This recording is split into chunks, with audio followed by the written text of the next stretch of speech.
بسم اللہ الرحمن الرحیم۔ السلام علیکم عزیز طلباء و طالبات۔ یہ اسلامت کا جو پیپر ہے اس کے شارٹ کوسچن آج ہم سولو کریں گے۔ کچھ اسٹوڈنٹس نے کہا کہ ہمیں جو پیپر ہے وہ سولو کر کے دیں، تو ظاہر ہے یہ لانگ کوسچن ہوتے ہیں۔ ابھی لانگ کوسچن پہ انشاءاللہ کام جاری ہے، تو ابھی ہم شارٹ کوسچن کریں گے جو کہ ماڈل پیپر پہ ہمارا آیا ہوا ہے۔ تو اگر آپ چینل کو سبسکرائب کر لیں اور ساتھ میں لگے ہوئے بیل کے آئیکن کو پریس کر لیں گے تو اسی طرح کی نئی ویڈیوز کا نوٹیفیکیشن آپ کو وقتاً فوقتاً ملتا رہے گا اور آپ فائدہ اٹھا سکیں گے۔ دوستوں کے ساتھ ضرور شیئر کریں۔ تو یہ سوالات کے جوابات ہیں۔ پہلا سوال ہے کہ مندرجہ ذیل میں سے 4 جزوی سوالات کے جوابات تحریر کیجیے۔ تمام سوالات کے نشانہ جو ہے وہ مساوی ہیں۔ 4 سوال آپ نے کرنے ہوں گے اس میں سے، اور یہ 8 نمبر کا ہے، یعنی ایک سوال جو ہے وہ 2 نمبر کا ہوگا۔ تو 4 مشہور فرشتوں کے نام اور ان کے فرائض تحریر کیجیے۔ تو جواب ہے، یوں تو فرشتوں کی تعداد بہت زیادہ ہے، مگر 4 فرشتے بہت مشہور ہیں۔ حضرت جبریل علیہ السلام جو انبیاء پر وحی لے کر آئے تھے، اور حضرت میکائیل علیہ السلام جو بارش اور رزق وغیرہ کے احکام پر مامور ہیں۔ حضرت اسرائیل علیہ السلام جو انسان کی روح قبض کرتے ہیں۔ حضرت اسرافیل علیہ السلام جو قیامت میں سور پھونکیں گے۔ پھر ہے، منافقین مومنوں کا کیوں مذاق اڑاتے تھے؟ تو منافق جو ہے وہ ہے جس کے دل میں ایمان موجود نہ ہو، آخرت پہ اللہ پہ ایمان نہ ہو، وہ منافق ہوتا ہے۔ منافقین کا ذکر قرآن پاک کی 13 آیات میں آیات میں ذکر آیا ہے۔ ان کا سورہ نساء میں ذکر ہے، 145 آیت ہے۔ ترجمہ، بے شک منافقین جہنم کے سب سے نچلے درجے میں ہوں گے۔ شریعت کی روح سے منافق وہ شخص ہے جو در حقیقت میں تو کافر ہے، لیکن کسی دنیاوی لالچ کی وجہ سے یا دین اسلام کو نقصان پہنچانے کی غرض سے اپنے آپ کو مسلمان ظاہر کرے، یعنی ظاہر میں مومن اور باطن میں کافر ہو۔ منافق کافر کی سب سے خطرناک قسم ہے۔ ایمان نہ ہو، یعنی کہ جب اس کا ایمان ہی نہیں ہوگا نا آخرت پر، تو وہ کیا کرے گا؟ وہ مومنین کا مذاق اڑائے گا، دین کا وہ مذاق اڑائے گا۔ اس کے نزدیک تو یہ سب چیزیں فضول ہوں گی۔ پھر سوال نمبر 3 ہے، صلہ رحمی کا مطلب تحریر کریں۔ تو صلہ رحمی، ویسے تو اسلام نے ہر بڑے چھوٹے سے حسن سلوک کا حکم دیا، لیکن رشتہ داروں سے حسن سلوک اور بھی ضروری ہے، کیونکہ کتاب و سنت میں جا بجا رشتہ داروں سے حسن سلوک کی تلقین کی گئی ہے، اور رشتہ داروں کی ایذا رسانی کرنے والوں کو وعید سنائی گئی، یعنی جو ان کو تکلیف پہنچائے گا ان کے بارے میں سزا ہے۔ جو تم سے رشتہ توڑے تم مجھ سے رشتہ جوڑو۔ اسلام امن و سلامتی کا مذہب ہے جو رشتہ قطع کرنے سے منع کرتا ہے، یعنی آپ تعلق کو نہ توڑیں، جو توڑا اس سے آپ رشتے کو اور مضبوط کرنے کی کوشش کریں۔ شرک کے لفظی معنی، شرک کی اقسام تحریر کیجیے۔ شرک کے لفظی معنی حصہ داری یا ساجھی پن کے ہیں۔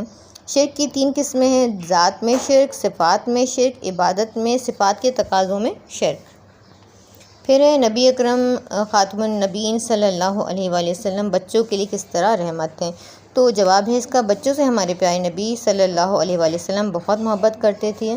کیا کرتے تھے؟ بے پناہ شفقت، پیار اور محبت فرماتے تھے، اور اپنی گود میں بٹھا کر کھلایا کرتے تھے۔ بچوں کے ساتھ آپ کا رویہ ہمیشہ رحمت اور شفقت والا تھا، بلکہ اگر کوئی بات سمجھانی ہوتی تو نرمی اور شفقت سے ان کی تربیت کرتے۔ آپ صلی اللہ علیہ وآلہ وسلم بچوں کے حقوق کی پامالی کو برداشت نہیں کرتے تھے۔ پھر حج کے مناسک کی تعریف تحریر کیجیے۔ تو مناسک مسک کی جمع ہے جس کے لفظی معنی ہیں قربانی کرنے کی جگہ۔ ذی الحج کی 8 تاریخ سے لے کر 12 تاریخ تک 5 دنوں میں مختلف امور انجام دیے جاتے ہیں۔ ان تمام امور کا حج کے دوران ادا کرنا لازمی ہوتا ہے۔ ان کو مناسک حج یا ارکان حج کہتے ہیں۔ یہ 9 کام ہیں جو درج ذیل ہیں: احرام، حج کا مخصوص لباس، قیام یعنی منع میں قیام کرنا، سعی، صفا اور مروہ کے درمیان دوڑ، حجر اسود کا استلام، بوسہ لینا یعنی کہ۔ پھر وقوف عرفہ، قیام مزدلفہ، رمی یعنی جمرات کنکریاں مارنا، نہر قربانی کرنا، حلق راس، سر منڈانا۔ عدل کی اقسام تحریر کیجیے۔ مفہوم عدل کے لغوی معنی ہے برابر برابر تقسیم کرنا۔ اس کے ہم معنی دوسرا لفظ انصاف ہے، جس کے معنی ہے نصف بانٹنا اور صحیح تقسیم کرنا۔ اب اس کی اقسام ہے: اپنی ذات کے ساتھ عدل، اہل خانہ کے ساتھ عدل، اولاد کے ساتھ عدل، قانون کے ساتھ عدل، بیوی یعنی ازواج ہے تو ان کے ساتھ عدل، نفس کے ساتھ، اپنے نفس کے ساتھ بھی عدل کرنا ہوتا ہے۔ مصارف زکوٰۃ کی تعریف تحریر کیجیے۔ مصارف زکوٰۃ یا مستحقین زکوٰۃ۔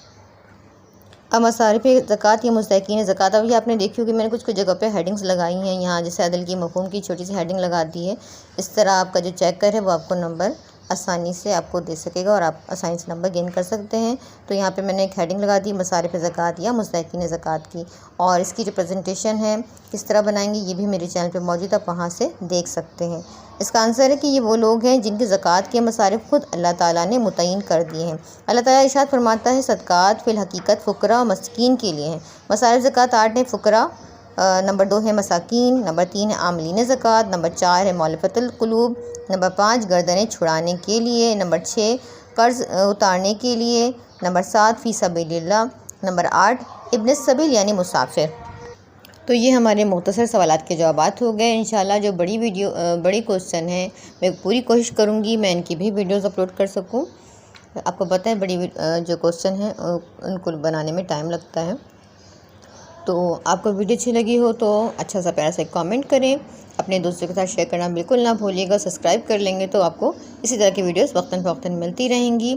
اگلی ویڈیو تک کے لیے اللہ حافظ۔